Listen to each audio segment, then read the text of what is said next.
प्यारे विद्यार्थियों, ਜਿਹੜੀ पत्र रचना ਦੇ ਬਾਰੇ ज़्यादातर प्रश्न आते ਉਹਨਾਂ पत्र रचना ਵਿੱਚ ਅਸੀਂ ਅਲੱਗ-ਅਲੱਗ ਟੌਪਿਕਸ ਤੇ ਅਲੱਗ-ਅਲੱਗ ਵੀਡੀਓ ਬਣਾ ਰਹੇ ਹਾਂ ਤੇ ਜੋ ਅੱਜ ਦੀ ਸਾਡੀ ਵੀਡੀਓ ਹੈ ਉਹ ਆਪਦੀ ਸੁਵਿਧਾ ਲਈ ਆਪਦੀ ਸਹੂਲਤ ਲਈ ਹੈ ਵਪਾਰਕ ਪੱਤਰਾਂ ਤੇ ਵਪਾਰਕ ਪੱਤਰ ਹੁੰਦੇ ਆ ਜਿਹੜੇ ਪੱਤਰ ਅਸੀਂ ਕਿਸੇ ਬਿਜ਼ਨਸ ਜਾਂ ਵਪਾਰ ਲਈ ਲਿਖਦੇ ਹਾਂ।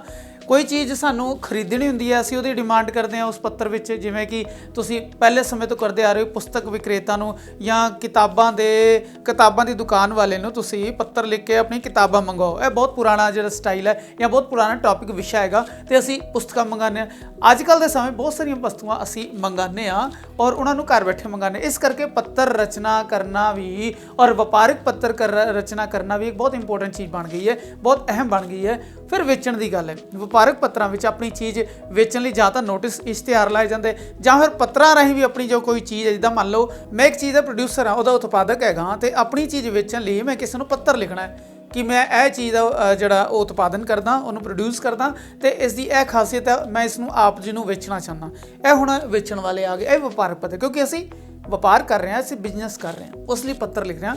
ਚੀਜ਼ਾਂ ਮੰਗਾਉਣ ਲਈ, ਖਰੀਦਣ ਔਰ ਮੰਗਾਉਣ ਲਈ ਦੋਨੋਂ ਇੱਕੋ ਵਰਗੀਆਂ ਚੀਜ਼ਾਂ ਨੇ। ਜਾਂ ਫਿਰ ਤੁਸੀਂ ਟੀਵੀ ਮੰਗਾਇਆ, ਤੁਸੀਂ ਮੋਬਾਈਲ ਲਿਆ, ਤੁਸੀਂ ਹੋਰ ਕੋਈ ਸਮਾਨ ਲਿਆ ਆਪਣੇ ਘਰ ਦਾ, ਵਾਸ਼ਿੰਗ ਮਸ਼ੀਨ ਲਈ, ਪਰੰਤੂ ਉਹ ਠੀਕ ਨਹੀਂ ਨਿਕਲੀ, ਅਸੀਂ ਉਸ ਬਾਰੇ ਸ਼ਿਕਾਇਤ ਕਰਦੇ ਹਾਂ। ਇਹ ਜਿਤਨੇ ਵੀ ਵਪਾਰ ਜਾਂ ਬਿਜ਼ਨਸ ਜਾਂ ਸਮਾਨ ਨੂੰ ਖਰੀਦਣ ਵੇਚਣ ਲਈ ਜਾਂ ਉਸਦੀ ਸ਼ਿਕਾਇਤ ਬਾਰੇ ਜਿਤਨੇ ਪੱਤਰ ਹੁੰਦੇ ਆ, ਪੰਜਾਬੀ ਵਿਆਕਰਣ ਦੇ ਅੰਡਰ ਜਾਂ ਲਿਖਣ ਕੌਸ਼ਲ ਦੇ ਅੰਦਰ ਇਸ ਨੂੰ ਅਸੀਂ ਵਪਾਰਕ ਪੱਤਰਾਂ ਦੇ ਅਧੀਨ ਲਿਖਦੇ ਹਾਂ।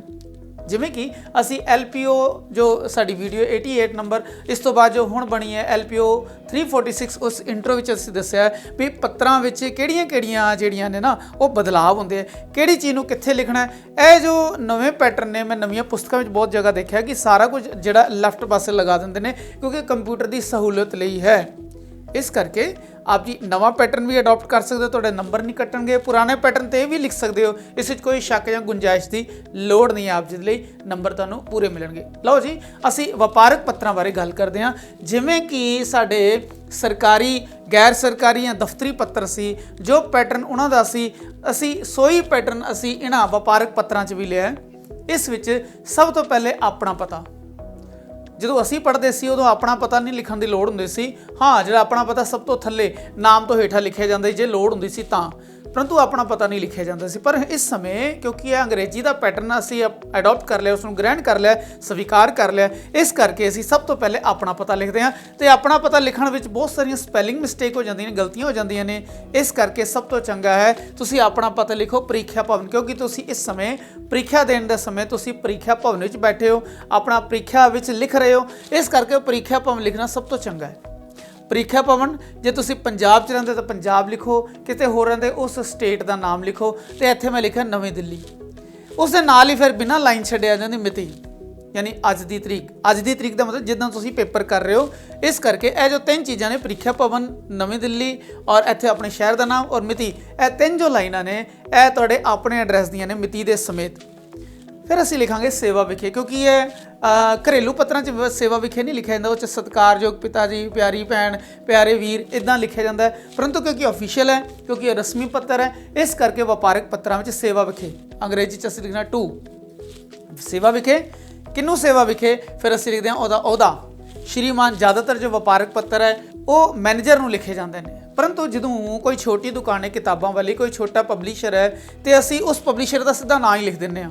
ਫੋਰ ਐਗਜ਼ਾਮਪਲ, ਜਿਵੇਂ ਅਸੀਂ ਲਿਖਦੇ ਹਾਂ ਗਾਂਧੀ ਪਬਲਿਸ਼ਰ, ਜਿਵੇਂ ਅਸੀਂ ਲਿਖਦੇ ਹਾਂ ਅਰਿਹੰਤ ਪਬਲਿਸ਼ਰ, ਜਿਵੇਂ ਅਸੀਂ ਲਿਖਦੇ ਹਾਂ ਸਵਰਨ ਪਬਲੀਕੇਸ਼ਨ, ਇਸ ਤਰ੍ਹਾਂ ਅਸੀਂ ਉਹਦਾ ਡਾਇਰੈਕਟ ਨਾਂ ਲਿਖ ਦਿੰਦੇ ਹਾਂ ਜੇ ਕੋਈ ਛੋਟੀ ਦੁਕਾਨ ਹੈ। ਪਰੰਤੂ ਜਦੋਂ ਉਹ ਕੋਈ ਵੱਡਾ ਸ਼ੋਰੂਮ ਹੈ ਅਸੀਂ ਮੈਨੇਜਰ ਨੂੰ ਲਿਖਦੇ ਹਾਂ, ਜਾਂ ਉਹਦੀ ਜਗ੍ਹਾ ਡਾਇਰੈਕਟਰ ਵੀ ਯਾਨੀ ਨਿਰਦੇਸ਼ਕ ਵੀ ਲਿਖ ਸਕਦੇ ਹਾਂ। ਇਸ ਤਰ੍ਹਾਂ ਅਸੀਂ ਉਹਦਾ ਅਹੁਦਾ ਲਿਖਣਾ ਹੈ, ਉਹਦਾ ਨਾਂ ਨਹੀਂ ਲਿਖਣਾ ਇੱਥੇ, ਠੀਕ ਹੈ। ਉਸ ਤੋਂ ਬਾਅਦ ਅਸੀਂ ਉਹਦੇ ਬ੍ਰਾਂਡ ਜਾਂ ਦੁਕਾਨ ਦਾ ਨਾਂ ਲਿਖਾਂਗੇ। ਜਿਵੇਂ ਕਿ ਅਸੀਂ ਫ਼ੋਨ ਖਰੀਦਿਆ ਜਾਂ ਫ਼ੋਨ ਖਰੀਦਣਾ, ਉਹਦੇ ਬਾਰੇ ਜਾਣਕਾਰੀ ਲੈਣੀ ਹੈ। ਫ਼ੋਨ ਖਰੀਦ ਲਿਆ, ਉਹਦੇ ਵਿੱਚ ਖਰਾਬੀਆਂ ਨਿਕਲ ਆਈਆਂ, ਫਿਰ ਅਸੀਂ ਮੰਨ ਲਓ ਸੈਮਸੰਗ ਦਾ ਤੇ ਸੈਮਸੰਗ ਇੰਡੀਆ, ਉਹ ਦੁਕਾਨ ਕਿੱਥੇ? ਲਾਜਪਤ ਨਗਰ ਜਾਂ ਕਾਲਕਾ ਜੀ ਵਿੱਚ ਹੈ, ਅਸੀਂ ਉਹ ਜਗ੍ਹਾ ਦਾ ਨਾਂ ਲਿਖਾਂਗੇ। ਤੇ ਇੱਥੇ ਉਸ ਬ੍ਰਾਂਡ ਦਾ, ਜਿਵੇਂ ਕਿ ਅਸੀਂ ਕਿਤਾਬਾਂ ਦੀ ਦੁਕਾਨ ਦਾ ਨਾਂ ਲਿਖਣਾ ਹੈ ਤੇ ਅਸੀਂ ਪਹਿਲੇ ਇੱਥੇ ਮੈਨੇਜਰ ਲਿਖਾਂਗੇ, ਫਿਰ ਅਸੀਂ ਕਿਤਾਬਾਂ ਦਾ ਨਾਂ ਲਿਖਾਂਗੇ ਗਾਂਧੀ ਪਬਲਿਸ਼ਰ, ਫਿਰ ਅਸੀਂ ਲਿਖਾਂਗੇ ਨਵੀਂ ਦਿੱਲੀ ਜਾਂ ਲਾਜਪਤ ਨਗਰ ਲਿਖਾਂਗੇ। ਇਸ ਤਰ੍ਹਾਂ ਅਸੀਂ ਆਪਣੇ ਵਿਸ਼ੇ ਨੂੰ ਆਧਾਰ ਬਣਾਉਂਦੇ ਹੋਏ ਪਹਿਲੇ ਉਸ ਦਾ ਅਹੁਦਾ ਲਿਖਾਂਗੇ, ਪੋਸਟ, ਫਿਰ ਉਸ ਦਾ ਬ੍ਰਾਂਡ ਜਾਂ ਦੁਕਾਨ ਲਿਖਾਂਗੇ ਤੇ ਫਿਰ ਉਸ ਦਾ ਇਲਾਕਾ ਲਿਖਾਂਗੇ, ਫਿਰ ਪਿੰਨ ਕੋਡ ਅਸੀਂ ਲਿਖ ਸਕਦੇ ਹਾਂ।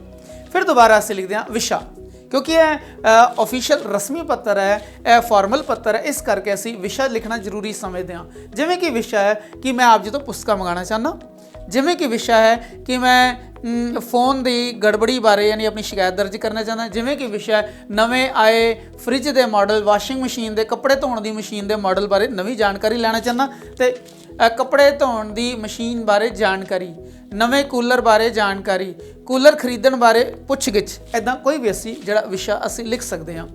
फिर असी लिखांगे श्रीमान जी, जे वो फीमेल है उस दुकान की मालकन है तो श्रीमती जी लिख सकते हैं। परंतु इन्होंने दोनों ने छड़ के जो तुसी सत्कार जीओ लिखते हो ना, सत्कार योग जीओ, तो ज़्यादा इंप्रैसिव, ज़्यादा प्रभावशाली पैंदा है। इस करके इस नवे शब्द को तुसी अपने पत्रों में श्रीमान जीओ की जगह जिहड़ा वो यूज़ कर सकते हो, इसनूं प्रयोग कर सकते हो, वरतों कर सकते हो। फिर जिवें कि असी पहले असी दफ्तरी पत्र च कीता सी, असी सरकारी गैर सरकारी पत्र च कीता सी। सब तो पहले असी लिखांगे सनिमर बेनती है कि, इत्थों शुरू करते हैं। फिर असी मुढ़ली जानकारी देंगे। हुण फॉर एग्जाम्पल इत्थे मैं कुछ नुकते लिखे ने, असी एक एक नुकते के आधार पर सारे पैटर्न को करांगे। जिवें कि असी फ्रिज या मोबाइल फोन या वाशिंग मशीन खरीदनी है, पहली गल। दूजी गल, फ्रिज खरीद लिया, मोबाइल फोन खरीद लिया, वाशिंग मशीन खरीद ली, उस खराबी यानी सानू अपनी रिक्वायरमेंट के हिसाब नाल नहीं मिली, असी बदलना चाहते हैं या वो खराबी की शिकायत, असी उसके आधार पर लिखते हैं।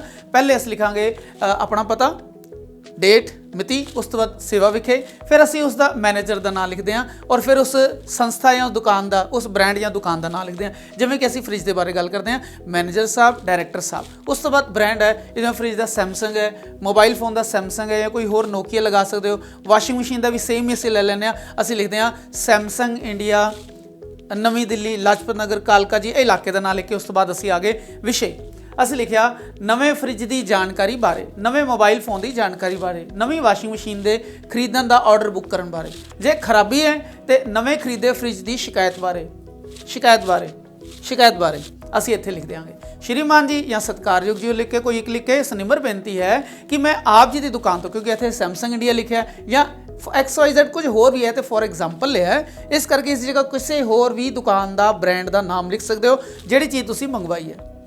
पहले गल है भी बीते दिन या पिछले हफ्ते इस तरीक नूं मैं आप जी की दुकान तो नवा फ्रिज लिया सी, नवा मोबाइल फोन लिया सी, नवी वाशिंग मशीन ली सी, कोई एक ऑप्शन उस विच कुछ खराबियां आ गई ने जिस बारे में आप जी नूं जानकारी देना चाहता हाँ। यह पहला पैरा खत्म हो गया। पहले आपां उहदी मुढ़ली जानकारी देती, फिर आपां उहदी पूरी जानकारी देंगे जो पिछले हफ्ते मैं आप जी दुकान तो फ्रिज उहदे बारे, मोबाइल या वाशिंग मशीन। फ्रिज विच की है भी वो छेती ठंडा नहीं करता, उस रुक रुक के जिहड़ी बिजली का कट ऑफ लग जाता है, समान खराब हो जाता है, यह गल होगी पूरी डिटेल। फिर मोबाइल फोन, जे मैं मोबाइल फोन नवे फीचर करके लिया सी, उस विच जो फोन है उसकी क्लैरिटी यानी उसकी जो फोटो है वो स्पष्ट नहीं है। इस तो इलावा उसके किसी माइक उहदे विच फोन विच या स्पीकर विच या माइक विच कोई गड़बड़ हो सकती है, उसकी जानकारी, ਜਾਂ ਉਹ डाटा ट्रांसफर नहीं करता, ਜਾਂ ਉਹ नैटवर्क ਨੂੰ ਛੇਤੀ कैच नहीं करता, वो सारी जानकारी वो ਤੁਹਾਨੂੰ ਭਲੀ ਪ੍ਰਕਾਰ पता है। फिर असी वाशिंग मशीन बारे भी वाशिंग मशीन रुक रुक के चलती है, कपड़े साफ नहीं करती, तो वह जिहड़ा पानी है वो लीक करता है, यह सारी जानकारी देंगे। फिर असी लिखांगे सो मेरी आप जी नूं बेनती है कि आप जी इस फ्रिज नूं, फोन नूं, वाशिंग मशीन नूं छेती छेती ठीक कराओ, वारंटी पीरियड विच है, इस करके छेती ठीक कराओ तां जो आप जी की दुकान का जो साख है, आप जी की दुकान की जो साख यानी गुडविल है वो बनी रहे, तो होर गाहकां नूं असी आप दे कोल लैके आ सकीए। आप जी की बड़ी मेहरबानी होगी या मैं आपका शुक्रगुजार होवांगा। थल्ले फिर आपका आग्याकार नहीं लिखना, इत्थे हितू लिखांगे। जो शुभ चिंतक लिखांगे स्पैलिंग मिसटेक हो सकती है, सब तो आसान है भी हितू लिखना, थल्ले अपना नाम या ऊड़ा एड़ा ईड़ी। दूजा फिर आप पुस्तकां मंगानी है ਜਾਂ पुस्तकां खराब आ गई ने, फिर असी इस दे बारे गल करते हैं। फिर असी फिर दोबारा वही शुरू किया भी पहले अपना पता दिता, फिर उस तो बाद असी नवी दिल्ली या पंजाब जो भी इत्थे लिखा, फिर मिति उदन की जिदन तुसीं पेपर देना। उस तो बाद अहदा लिखांगे श्रीमान मैनेजर साहब, या ऐसे डायरैक्ट आप पुस्तक भंडार का पता ही लिख देंगे और फिर आप उस इलाके का नाम लिखांगे। मैनेजर लिखना है, फिर असी इत्थे पब्लिकेशन का नाम जो भी तुहानूं मन चाहता है वो पब्लिकेशन, जो तुहाडी पुस्तक का पब्लिकेशन है तुसीं उन्होंने नैशनल है या कोई होर है उन्होंने असी अडॉप्ट करके उन्होंने इत्थे फॉर एग्जाम्पल लिख सकते हैं। इत्थे फॉर एग्जाम्पल है जिहड़े मैं पब्लिशर्स के नाम बोल रहा वो तुसीं जरूरी नहीं होई लिखने ने। इस तो इलावा हज़ारां सैकड़े पब्लिशर के नाम तुसीं अपना नाम लिख के उहदे नाल पब्लिशर लिख सकते हो, पब्लिकेशन लिख सकते हो, तो इत्थे लिख के फिर इलाके का नाम नवी दिल्ली या कुछ भी अपने शहर का नाम लिख सकते हो। फिर विषय आंदा है भी धार्मिक पुस्तकां मंगाउण लई ਜਾਂ ਜਮਾਤ 5ਵੀਂ ਜਮਾਤ 10ਵੀਂ ਜਮਾਤ 12ਵੀਂ ਦੀਆਂ ਪੁਸਤਕਾਂ ਮੰਗਾਉਣ ਲਈ ਇਹ ਆ ਸਕਦਾ ਹੈ। ਜਾਂ ਖਰਾਬ ਪੁਸਤਕਾਂ ਬਾਰੇ ਸ਼ਿਕਾਇਤ, ਮੰਗਵਾਈਆਂ ਗਈਆਂ ਖਰਾਬ ਪੁਸਤਕਾਂ ਬਾਰੇ ਸ਼ਿਕਾਇਤ। ਇਹ ਵਿਸ਼ੇ ਵੀ ਤੁਸੀਂ ਪੂਰਾ ਸੈਂਟੈਂਸ ਲਿਖਣਾ, ਉਸਨੂੰ ਪ੍ਰਸਾਈਜ਼ ਕਰਕੇ ਛੋਟਾ ਕਰਕੇ ਬਿਨਾਂ क्रिया ਦੇ ਲਿਖਣਾ ਹੈ। ਫੁੱਲ ਸਟਾਪ ਪਾਓਗੇ। ਉਸ ਤੋਂ ਬਾਅਦ ਸ਼੍ਰੀਮਾਨ ਜੀਓ, ਜੇ ਲੇਡੀ ਹੈ ਤੁਹਾਨੂੰ ਪਤਾ ਨਹੀਂ ਹੈ ਤੇ ਸ਼੍ਰੀਮਤੀ ਜੀਓ ਲਿਖ ਸਕਦੇ ਹੋ, ਜਾਂ ਫਿਰ ਸਭ ਤੋਂ ਵਧੀਆ ਸਤਿਕਾਰਯੋਗ ਜੀਓ। ਸਨਿਮਰ ਬੇਨਤੀ ਹੈ ਕਿ ਮੈਂ 12ਵੀਂ ਜਮਾਤ ਦਾ ਵਿਦਿਆਰਥੀ ਹਾਂ, 10ਵੀਂ ਜਮਾਤ ਦਾ, 7ਵੀਂ ਜਮਾਤ ਦਾ ਵਿਦਿਆਰਥੀ ਹਾਂ ਅਤੇ ਮੈਨੂੰ ਆਪਣੇ ਨਵੇਂ ਸੈਸ਼ਨ ਲਈ ਮੈਨੂੰ ਕੁਝ ਪੁਸਤਕਾਂ ਚਾਹੀਦੀਆਂ ਨੇ ਔਰ ਆਪ ਜੀ ਉਹਨਾਂ ਪੁਸਤਕਾਂ ਦੇ ਪਬਲਿਸ਼ਰ ਹੋ, ਛਾਪਕ ਹੋ। ਇਸ ਕਰਕੇ ਆਪ ਜੀ ਹੇਠ ਲਿਖੀਆਂ ਪੁਸਤਕਾਂ ਮੈਨੂੰ ਛੇਤੀ ਭੇਜਣ ਦੀ ਖੇਚਲ ਕਰਨੀ ਜਾਂ ਕਿਰਪਾਲਤਾ ਕਰਨੀ, ਦੋਨੋਂ 'ਚ ਕੋਈ ਖੇਚਲ ਕਰਨੀ ਜਾਂ ਕਿਰਪਾਲਤਾ ਕਰਨੀ। ਇਹ ਪਹਿਲੀ ਇੰਟਰੋਡਕਸ਼ਨ ਹੈ। ਫਿਰ ਤੁਸੀਂ ਅਗਲੇ ਪੈਰੇ ਸ਼ੁਰੂ ਕਰੋਗੇ, ਮੈਨੂੰ ਇਹ ਹੇਠ ਲਿਖੀਆਂ ਪੁਸਤਕਾਂ ਇੱਕ ਕਾਪੀ ਚਾਹੀਦੀ ਹੈ। ਕਾਪੀ ਦਾ ਮਤਲਬ ਵੀ ਉਹ ਇੱਕ ਜਿਹੜੀ ਹੈ ਨਾ ਉਹ ਬੁੱਕ ਆਏਗੀ ਜਿਸਦਾ ਫਿਰ ਤੁਸੀਂ ਉੱਤੇ ਆਪਣੀ ਇੰਗਲਿਸ਼ ਦੀ ਕਿਤਾਬ ਦਾ ਨਾਂ ਲਿਖ ਦਿਓ, ਪੰਜਾਬੀ ਦਾ ਲਿਖ ਦਿਓ, ਹਿੰਦੀ ਦਾ ਲਿਖ ਦਿਓ, 4 ਪੁਸਤਕਾਂ ਦਾ ਨਾਮ ਕੋਈ ਵੀ ਲਿਖ ਕੇ XYZ ਕਰਕੇ ਕੋਈ ਵੀ ਆਪਣਾ ਨਾਂ ਲਿਖ ਕੇ ਉਹਦੇ ਪੁਸਤਕ ਦਾ ਨਾਮ, ਮੰਨ ਲਓ ਮੇਰਾ ਨਾਮ ਹੈ ਜਗਜੀਤ ਹਿੰਦੀ ਦੀ ਕਿਤਾਬ, ਜਗਜੀਤ ਪੰਜਾਬੀ ਦੀ ਕਿਤਾਬ, ਯਾਨੀ ਕੁਛ ਵੀ ਆਪਣਾ ਇਸ ਤਰ੍ਹਾਂ ਦਾ ਟਾਈਟਲ ਜਾਂ ਜੋ ਤੁਹਾਨੂੰ ਪੰਜਾਬੀ ਦੀ ਕਿਤਾਬ ਦਾ ਨਾਂ ਪਤਾ ਹੈ ਉਹ ਜ਼ਰੂਰ ਐਗਜ਼ੈਕਟ ਨਾਮ ਫਿਰ ਲਿਖੋਗੇ, ਲਿਸਟ ਬਣਾਓਗੇ ਊੜਾ ਐੜਾ ਈੜੀ ਸੱਸਾ ਕਰਕੇ। ਫਿਰ ਉਹਦੇ ਥੱਲੇ ਲਿਖੋਗੇ ਆਪ ਜੀ ਨੂੰ ਬੇਨਤੀ ਹੈ ਕਿ ਕਿਤਾਬਾਂ ਨਵੀਆਂ ਹੋਣ, ਕਿਤਾਬਾਂ ਨਵੇਂ ਐਡੀਸ਼ਨ ਦੀਆਂ ਹੋਣ, ਕੋਈ ਪੇਜ ਜਾਂ ਇਸ ਦੇ ਕਵਰ ਫਟੇ ਨਾ ਹੋਣ ਤੇ ਆਪ ਜੀ ਇਸ ਨੂੰ ਸਹੀ ਤਰੀਕੇ ਨਾਲ ਪੈਕ ਕਰਕੇ ਜਾਂ ਪਾਰਸਲ ਬਣਾ ਕੇ ਹੇਠ ਲਿਖੇ ਪਤੇ ਨਹੀਂ ਫਿਰ ਅਸੀਂ ਉਤਲੇ ਪਤੇ ਜਾਂ ਉਪਰੋਕਤ ਪਤੇ ਉੱਤੇ ਭੇਜਣ ਦੀ ਕਿਰਪਾਲਤਾ ਕਰਨੀ। ਠੀਕ ਹੈ, ਤੇ ਮੈਂ ਆਪ ਜੀ ਦੀ ਬੜੀ ਮਿਹਰਬਾਨੀ ਹੋਏਗੀ, ਮੈਂ ਆਪ ਜੀ ਦਾ ਧੰਨਵਾਦੀ ਹੋਵਾਂਗਾ। ਇਹ ਲਿਖ ਕੇ ਫਿਰ ਆਪਣਾ ਆਪ ਜੀ ਦਾ ਹਿਤੂ ਲਿਖ ਦਿੱਤਾ। ਫਿਰ ਅਸੀਂ ਦੁਬਾਰਾ ਕਰਦੇ ਹਾਂ ਸ਼ਿਕਾਇਤ ਬਾਰੇ। ਫਿਰ ਉਹੀ ਗੱਲ ਆਏਗੀ ਵੀ ਖਰਾਬ ਪੁਸਤਕਾਂ ਦੀ ਸ਼ਿਕਾਇਤ ਬਾਰੇ। ਫਿਰ ਅਸੀਂ ਲਿਖਾਂਗੇ ਸ਼੍ਰੀਮਾਨ ਜੀਓ, ਸਤਿਕਾਰਯੋਗ ਜੀਓ, ਸਨਿਮਰ ਬੇਨਤੀ ਹੈ ਕਿ ਮੈਂ ਆਪ ਜੀ ਦੀ ਪਬਲੀਕੇਸ਼ਨ ਤੋਂ ਜਾਂ ਆਪਦੇ ਪੁਸਤਕ ਭੰਡਾਰ ਤੋਂ ਕੁਝ ਪੁਸਤਕਾਂ ਪਿਛਲੇ ਹਫਤੇ ਮੰਗਾਈਆਂ ਸਨ ਜਾਂ ਕੱਲ੍ਹ ਮੰਗਾਈਆਂ ਸਨ, ਪਰ ਜਦੋਂ ਮੈਂ ਉਹਨਾਂ ਦਾ ਪਾਰਸਲ ਖੋਲ੍ਹਿਆ ਤਾਂ ਉਹਨਾਂ ਦੀ ਹਾਲਤ ਬੜੀ ਮਾੜੀ ਸੀ। ਉਹ 1-2 ਪੁਸਤਕਾਂ ਪੁਰਾਣੇ ਐਡੀਸ਼ਨ ਦੀਆਂ ਸੀ, ਇੱਕ ਪੁਸਤਕ ਇੱਦਾਂ ਜਿਹੜੀ ਕਿ ਮੈਂ ਮੰਗਾਈ ਹੀ ਨਹੀਂ, ਅਤੇ ਕਈ ਜਿਹੜੀਆਂ ਪੁਸਤਕਾਂ ਦੇ ਅੰਦਰ ਜੋ ਛਾਪਾ ਸੀ, ਜੋ ਪ੍ਰਿੰਟ ਸੀ ਉਹ ਖਰਾਬ ਸੀ, ਕਈਆਂ ਦੀ ਜਿਹੜੀ ਹੈ ਨਾ ਉਹ ਜਿਲਦ ਖਰਾਬ ਸੀ। ਆਪ ਜੀ ਦੇ ਕਿਸੇ ਬੰਦੇ ਵੱਲੋਂ ਇਹ ਲਾਪਰਵਾਹੀ ਹੋਈ ਹੈ। ਆਪ ਜੀ ਨੂੰ ਬੇਨਤੀ ਹੈ ਕਿ ਇਹ ਪੁਸਤਕਾਂ ਮੈਂ ਭੇਜ ਰਿਹਾ ਔਰ ਇਹਨਾਂ ਨੂੰ ਛੇਤੀ ਨਵੇਂ ਐਡੀਸ਼ਨ ਦੀਆਂ ਬਦਲਵਾ ਕੇ ਇਸ ਵਿੱਚ ਕੋਈ ਖਰਾਬੀ ਨਾ ਹੋਵੇ, ਇਹ ਤੁਸੀਂ ਖੁਦ ਚੈੱਕ ਕਰ ਲੈਣਾ। ਇਸ ਤਰ੍ਹਾਂ ਦੀ ਜਿਹੜੀ ਗੱਲ ਹੈ ਉਹ ਲਿਖ ਕੇ ਫਿਰ ਲਿਖੋਗੇ ਮੇਰੀ ਬੇਨਤੀ ਹੈ ਕਿ ਆਪ ਇਹਨਾਂ ਪੁਸਤਕਾਂ ਨੂੰ ਛੇਤੀ ਨਵੇਂ ਰੂਪ ਵਿੱਚ ਭੇਜਣ ਦੀ ਕੋਸ਼ਿਸ਼ ਕਰੋਗੇ ਤੇ ਆਪ ਜੀ ਦੀ ਬੜੀ ਕਿਰਪਾ ਹੋਏਗੀ, ਮਿਹਰਬਾਨੀ ਹੋਏਗੀ, ਜਾਂ ਮੈਂ ਆਪ ਦਾ ਬਹੁਤ ਸ਼ੁਕਰਗੁਜ਼ਾਰ ਹੋਵਾਂਗਾ। ਫਿਰ ਥੱਲੇ ਉਸ ਤਰ੍ਹਾਂ ਲਿਖਣਾ ਵੀ ਆਪ ਜੀ ਦਾ ਹਿਤੂ, ਆਪ ਜੀ ਦੀ ਹਿਤੂ, ਕਿਉਂਕਿ ਸ਼ੁਭ ਚਿੰਤਕ ਲਿਖਣਾ ਬੜਾ ਔਖਾ ਹੈ, ਸਪੈਲਿੰਗ ਮਿਸਟੇਕ ਬਿਲਕੁਲ ਪੱਕੀਆਂ ਨੇ, ਇਸ ਕਰਕੇ ਹਿਤੂ ਲਿਖਣਾ ਬਹੁਤ ਵਾਜਿਬ ਹੈ, ਬਹੁਤ ਠੀਕ ਹੈ। ਫਿਰ ਆਪਾਂ ਅਗਲੀ ਗੱਲ ਆਉਂਦੇ ਹਾਂ ਵੀ ਤੁਸੀਂ ਕੰਪਿਊਟਰ ਮੰਗਾਉਣਾ ਹੈ, ਤੁਸੀਂ ਕੋਈ ਟੇਬਲ ਮੰਗਾਉਣਾ ਹੈ ਕੰਪਿਊਟਰ ਦਾ, ਜਾਂ ਕੋਈ ਕੁਰਸੀਆਂ ਮੰਗਾਉਣੀਆਂ, ਇਸ ਬਾਰੇ ਅਸੀਂ ਕੋਈ ਵਪਾਰਕ ਪੱਤਰ ਲਿਖਣਾ ਹੈ। ਕਿਹਨੂੰ? ਫਿਰ ਇੱਥੇ ਅਸੀਂ ਫਰਨੀਚਰ ਹਾਊਸ ਨੂੰ ਲਿਖਾਂਗੇ, ਫਿਰ ਇੱਥੇ ਪੁਸਤਕਾਂ ਦੇ ਭੰਡਾਰ ਨੂੰ ਨਹੀਂ ਲਿਖਾਂਗੇ। ਅਸੀਂ ਸ਼ੁਰੂ ਕਰਦੇ ਹਾਂ ਵੀ ਪਹਿਲੇ ਪ੍ਰੀਖਿਆ ਭਵਨ ਆ ਜਾਏਗਾ, ਨਵੀਂ ਦਿੱਲੀ ਹੈ, ਪਟਿਆਲਾ ਹੈ, ਪੰਜਾਬ ਹੈ, ਕੁਝ ਵੀ ਇੱਥੇ ਲਿਖੇ ਉਦੋਂ ਦੀ ਮਿਤੀ ਜਿੱਦਾਂ ਤੁਸੀਂ ਪੇਪਰ ਦੇ ਰਹੇ ਹੋ। ਫਿਰ ਅਸੀਂ ਲਿਖਾਂਗੇ ਅਹੁਦਾ ਸ਼੍ਰੀਮਾਨ ਮੈਨੇਜਰ ਸਾਹਿਬ, ਸ਼੍ਰੀਮਾਨ ਡਾਇਰੈਕਟਰ ਸਾਹਿਬ, ਜੋ ਵੀ ਦੁਕਾਨ ਦਾ ਮਾਲਕ ਹੈ ਉਸ ਬਾਰੇ। ਮਾਲਕ ਸਾਹਿਬ ਨਹੀਂ ਲਿਖਾਂਗੇ ਕਿਉਂਕਿ ਉਹ ਅੱਛਾ ਨਹੀਂ ਲੱਗਦਾ। ਫਿਰ ਅਸੀਂ ਬ੍ਰਾਂਡ ਦਾ ਨਾਮ ਲਿਖਾਂਗੇ, ਐਸੇ ਇੱਥੇ ਲਿਖਦੇ ਹਾਂ ਮਲਹੋਤਰਾ ਫਰਨੀਚਰ ਹਾਊਸ ਜਾਂ ਮਾਡਰਨ ਫਰਨੀਚਰ ਹਾਊਸ, ਕੋਈ ਵੀ ਤੁਹਾਡੇ ਮਨ ਵਿੱਚ ਕੋਈ ਵੀ ਨਾਮ ਆਵੇ, ਆਪਣਾ ਨਾਮ ਆਵੇ ਤਾਂ ਉਹ ਵੀ ਲਿਖ ਸਕਦੇ ਹੋ ਬਈ ਜਗਜੀਤ ਫਰਨੀਚਰ ਹਾਊਸ, ਤੁਸੀਂ ਇਸ ਤਰ੍ਹਾਂ ਲਿਖ ਸਕਦੇ ਹੋ। ਇਲਾਕਾ ਕਿੱਥੇ ਹੈ? ਪੁਰਾਣੀ ਮੰਡੀ, ਜਲੰਧਰ, ਜਾਂ ਫਿਰ ਰਾਮਾ ਮੰਡੀ, ਇਸ ਤਰ੍ਹਾਂ ਕੋਈ ਵੀ ਨਾਮ ਲਿਖ ਕੇ ਤੁਸੀਂ ਇੱਥੇ ਉਹਦਾ ਫਿਰ ਪਿੰਨ ਕੋਡ ਲਿਖੋਗੇ ਪੰਜਾਬ ਦਾ। ਫਿਰ ਅਸੀਂ ਆਉਂਦੇ ਹਾਂ ਵਿਸ਼ੇ ਬਾਰੇ। ਵਿਸ਼ੇ ਵਿੱਚ ਕੀ ਲਿਖਾਂਗੇ ਕਿ ਕੰਪਿਊਟਰ ਟੇਬਲ ਮੰਗਵਾਉਣ ਲਈ, ਕੰਪਿਊਟਰ ਮੰਗਵਾਉਣ ਲਈ, ਕੁਰਸੀਆਂ ਮੰਗਵਾਉਣ ਲਈ ਜਾਂ 15 ਕੁਰਸੀਆਂ ਲਈ ਆਰਡਰ, ਇਸ ਤਰ੍ਹਾਂ ਦੀ ਗੱਲ ਲਿਖ ਕੇ ਫਿਰ ਅਸੀਂ ਉਸ ਤੋਂ ਫਿਰ ਲਿਖਾਂਗੇ ਸ਼੍ਰੀਮਾਨ ਜੀ, ਸਤਿਕਾਰਯੋਗ ਜੀਓ। ਹੁਣ ਅਸੀਂ ਲਿਖਦੇ ਹਾਂ ਸਨਿਮਰ ਬੇਨਤੀ ਹੈ ਕਿ ਮੈਨੂੰ ਆਪਣੇ ਘਰ ਜਾਂ ਆਪਣੇ ਦਫ਼ਤਰ ਲਈ ਇੱਕ ਕੰਪਿਊਟਰ ਦੀ ਲੋੜ ਹੈ।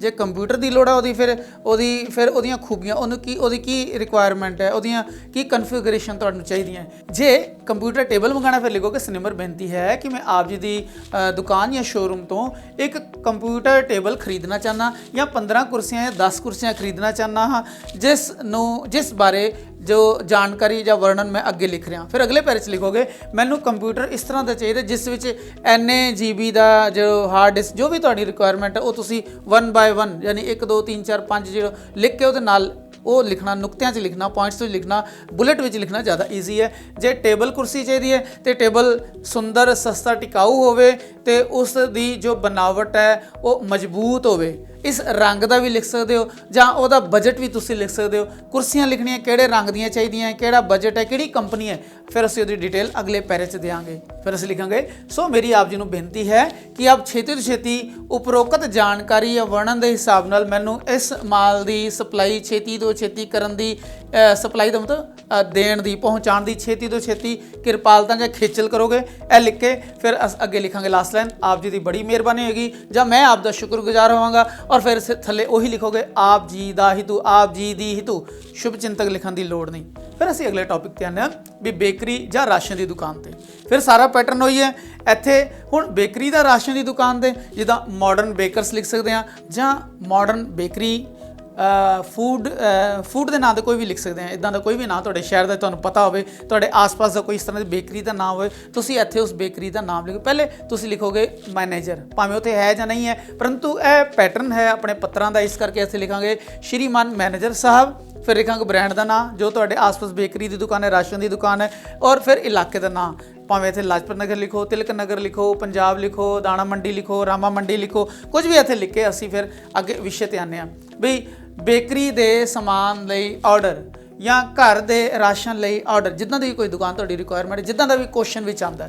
ਫਿਰ ਅਸੀਂ ਲਿਖਾਂਗੇ ਸਤਿਕਾਰਯੋਗ ਜੀਓ, ਸ਼੍ਰੀਮਾਨ ਜੀਓ, ਸ਼੍ਰੀਮਤੀ ਜੀਓ, ਕੁਝ ਵੀ ਲਿਖ ਕੇ ਫਿਰ ਅਸੀਂ ਲਿਖਾਂਗੇ ਸਿਨਮਰ ਬੇਨਤੀ ਹੈ ਕਿ ਮੈਨੂੰ ਜਾਂ ਮੇਰੇ ਛੋਟੇ ਵੀਰ ਜਾਂ ਵੱਡੇ ਵੀਰ ਦਾ ਜਨਮ ਦਿਨ ਹੈ, ਮੇਰੀ ਭੈਣ ਦਾ, ਮੇਰੀ ਮਾਤਾ ਜੀ ਦਾ, ਮੇਰੇ ਪਿਤਾ ਜੀ ਦਾ ਜਨਮ ਦਿਨ ਹੈ, ਓਕੇਜ਼ਨ ਲਿਖ ਕੇ ਉਸ ਤੋਂ ਬਾਅਦ ਲਿਖਾਂਗੇ ਜਿਸ ਲਈ ਮੈਨੂੰ ਆਪਣੇ ਘਰ ਵਿੱਚ ਕੁਝ ਬੇਕਰੀ ਦੇ ਜਾਂ ਕੇਕ ਵਰਗੇ ਸਮਾਨਾਂ ਦੀ ਲੋੜ ਹੈ, ਜਿਨ੍ਹਾਂ ਦਾ ਵੇਰਵਾ ਮੈਂ ਹੇਠਾਂ ਦੇ ਰਿਹਾ ਹਾਂ ਜਾਂ ਦੇ ਰਹੀ ਹਾਂ। ਪੈਰਾ ਛੱਡੋਗੇ ਫਿਰ ਮੈਨੂੰ ਇਸ ਸਮਾਰੋਹ ਜਾਂ ਇਸ ਗੱਲ ਲਈ ਮੈਨੂੰ ਹੇਠਾਂ ਲਿਖੇ ਸਮਾਨ ਦੀ ਲੋੜ ਹੈ। ਫਿਰ ਤੁਸੀਂ ਲਿਖੋਗੇ ਵੀ ਕੇਕ ਚਾਹੀਦਾ ਹੈ, ਕਿਸ ਤਰ੍ਹਾਂ ਦਾ ਚਾਹੀਦਾ ਹੈ, ਕਿਸ ਤਰ੍ਹਾਂ ਦੀ ਬਣਾਵਟ ਹੈ, ਉਹਦਾ ਕਿੰਨੇ ਕਿਲੋ ਉਹਦਾ ਭਾਰ ਹੋਣਾ ਚਾਹੀਦਾ ਹੈ। ਇਸ ਤੋਂ ਇਲਾਵਾ ਤੁਸੀਂ ਮੋਮਬੱਤੀਆਂ, ਫਿਰ ਚਾਕੂ ਹੈ, ਫਿਰ ਹੋਰ ਚੀਜ਼ਾਂ ਨੇ ਜੋ ਵੀ, ਇਸ ਤੋਂ ਇਲਾਵਾ ਨਮਕੀਨ ਦਾ ਸਮਾਨ ਹੈ, ਜੋ ਵੀ ਤੁਹਾਡੇ ਘਰਾਂ 'ਚ ਬਰਥਡੇ 'ਤੇ ਜਿਹੜੀ ਰਿਕੁਆਇਰਮੈਂਟ ਹੁੰਦੀ, ਤੁਸੀਂ ਉਹ ਲਿਸਟ 1 2 3 4 ਬੁਲੇਟ ਬਣਾ ਕੇ ਜਾਂ ਨੰਬਰ ਪਾ ਕੇ, ਊੜਾ ਐੜਾ ਈੜੀ ਪਾ ਕੇ ਉਹ ਲਿਖ ਸਕਦੇ ਹੋ। ਜੇ ਰਾਸ਼ਨ ਦਾ ਤਾਂ ਵੀ ਮੈਨੂੰ ਆਪਣੇ ਘਰ ਦੇ ਰਾਸ਼ਨ ਲਈ, ਇਸ ਮਹੀਨੇ ਦੇ ਰਾਸ਼ਨ ਲਈ ਹੇਠ ਲਿਖੀਆਂ ਸਮੱਗਰੀ ਦੀ ਛੇਤੀ ਤੋਂ ਛੇਤੀ ਲੋੜ ਹੈ। ਫਿਰ ਉਹਨੂੰ ਡੈਸ਼ ਪਾ ਕੇ, ਫਿਰ 1 2 3 4 ਬੁਲੇਟ ਪਾ ਕੇ, ਨੰਬਰ ਊੜਾ ਐੜਾ ਈੜੀ ਪਾ ਕੇ, ਤੇ ਅਸੀਂ ਉਹ ਚੀਜ਼ਾਂ ਲਿਖ ਕੇ ਤੇ ਫਿਰ ਅਸੀਂ ਲਿਖਾਂਗੇ ਅਗਲੇ ਪੈਰੇ 'ਚ ਵੀ ਬੇਨਤੀ ਹੈ ਕਿ ਇਹ ਜੋ ਸਮਾਨ ਮੈਂ ਬੇਕਰੀ ਦਾ ਬਰਥਡੇ ਯਾਨੀ ਜਨਮ ਦਿਨ ਲਈ ਮਨਾ ਰਿਹਾ, ਇਹ ਜੋ ਬੇਕਰੀ ਦਾ ਸਮਾਨ ਹੈ ਇਹ ਤਾਜ਼ਾ ਹੋਵੇ ਔਰ ਇਸ ਵਿੱਚ ਕੋਈ ਘਟੀਆ ਸਮਾਨ, ਘਟੀਆ ਰੰਗਾਂ ਦੀ ਵਰਤੋਂ ਨਾ ਹੋਵੇ ਔਰ ਇਹ ਸਹੀ ਸਲਾਮਤ ਇੰਨੇ ਵਜੇ ਤੋਂ ਪਹਿਲਾਂ ਸਾਡੇ ਘਰ ਪਹੁੰਚਾਉਣ ਦੀ ਖੇਚਲ ਕਰਨੀ। ਬਾਕੀ ਸਾਰੇ ਸਮਾਨ ਦੀ ਇੱਥੇ ਡਿਟੇਲ ਲਿਖੋਗੇ। ਔਰ ਨਾਲ ਹੀ ਰਾਸ਼ਨ ਦੀ ਗੱਲ ਹੈ ਵੀ ਰਾਸ਼ਨ ਤਾਜ਼ਾ ਹੋਵੇ, ਇਸ ਵਿੱਚ ਕੀੜੇ ਨਾ ਲੱਗੇ ਹੋਣ, ਇਸ ਦੀ ਤਰੀਕ ਦੇਖ ਲੈਣਾ, ਕਈ ਪੈਕਟ ਬੰਦ ਆਉਂਦੀ ਹੈ, ਉਹਦੀ ਤਰੀਕ ਵੇਖ ਲੈਣਾ ਤੇ ਸਮਾਨ ਸਾਨੂੰ ਤਾਜ਼ਾ ਚਾਹੀਦਾ। ਅਸੀਂ ਤੁਹਾਡੇ ਨਵੇਂ ਗਾਹਕਾਂ ਜਾਂ ਪਹਿਲੀ ਵਾਰ ਆਰਡਰ ਦੇ ਰਹੇ ਹਾਂ, ਇਸ ਕਰਕੇ ਆਪ ਜੀ ਆਪਣੀ ਗੁਣਵੱਤਾ, ਇਹਨੇ ਆਪਣੀ ਕੁਆਲਿਟੀ ਦਾ ਧਿਆਨ ਰੱਖਣਾ। ਇਹ ਗੱਲਾਂ ਲਿਖ ਕੇ ਫਿਰ ਅਸੀਂ ਲਿਖਾਂਗੇ ਇਹ ਸਾਰੀ। ਸੋ ਮੇਰੀ ਬੇਨਤੀ ਹੈ ਕਿ ਆਪ ਇਹਨਾਂ ਚੀਜ਼ਾਂ ਨੂੰ ਭੇਜਣ ਸਮੇਂ ਇਹਨਾਂ ਚੀਜ਼ਾਂ ਦਾ ਧਿਆਨ ਰੱਖੋ ਜੋ ਹੁਣੀ ਗੱਲ ਦੱਸੀ ਹੈ। ਫਿਰ ਲਾਸਟ ਵਿੱਚ ਆਪ ਜੀ ਦੀ ਬੜੀ ਮਿਹਰਬਾਨੀ ਹੋਗੀ ਜਾਂ ਮੈਂ ਆਪ ਦਾ ਬਹੁਤ ਸ਼ੁਕਰਗੁਜ਼ਾਰ ਹੋਵਾਂਗਾ ਤੇ ਫਿਰ ਅਸੀਂ ਲਿਖਾਂਗੇ ਆਪ ਜੀ ਦੇ ਹਿਤੂ। ਇੱਥੇ ਆ ਕੇ ਜ਼ਰੂਰ ਲਿਖਣੀ ਹੈ ਵੀ ਉੱਪਰ ਲਿਖੇ ਪਤੇ ਤੇ ਭੇਜਣ ਦੀ ਖੇਚਲ ਕਰਨੀ। ਭਾਵੇਂ ਇੱਥੇ ਪ੍ਰੀਖਿਆ ਭਵਨ ਹੈ ਪਰੰਤੂ ਅਸੀਂ ਇਹ ਲਿਖਾਂਗੇ ਉੱਪਰ ਲਿਖੇ ਪਤੇ ਤੇ ਭੇਜਣ ਦੀ ਕੋਸ਼ਿਸ਼ ਕਰਨੀ ਜਾਂ ਕਿਰਪਾਲਤਾ ਕਰਨੀ। ठीक है। इस तरह साढ़े वपारक पत्रों की सारी चर्चा समाप्त होती है। इस बारे जो आप जी कोई भी शंका है, कोई भी जिज्ञासा है, कोई भी प्रश्न उठता है तो जरूर कमेंट बॉक्स में तुसी इस नाल मेरे नाल इसनूं साझा कर सकते हो। मैं तुरंत छेती तो छेती जिन्ना संभव हो सकेगा तुहाडी क्वेरीज़ नूं दूर करने की कोशिश करांगा, उन्होंने संतुष्ट करने की कोशिश करांगा। नाले जो साडा WhatsApp नंबर है तुसीं उत्ते डायरैक्ट मैसेज पा सकते हो। हाँ, फोन नहीं कर सकते, इत्थे तुसीं WhatsApp नंबर ते मैसेज जरूर कर सकते हो तां जो तुहाडी जो प्रश्न ने, जो क्वेरीज़ ने, वो छेती तो छेती सॉल्व हो जान। इस तरह साडे नाल जुड़े रहो, इन्हां वीडियोज़ नूं अपने मित्रां, अपने साथियों नाल शेयर करते रहना तां जो अगे आउण वालियां जो साडियां वीडियोज़ ने, हजे तो बहुत साडा सफ़र बाकी है। इस तरह जो नवे टॉपिक्स ने उन्हां नाल तुसीं जिहड़ा ना जानकारी लैंदे रहोगे और साडे नाल जुड़े रहोगे। इस समय इजाज़त चाहुंदा। वाहिगुरू जी का खालसा, वाहिगुरू जी की फतेह।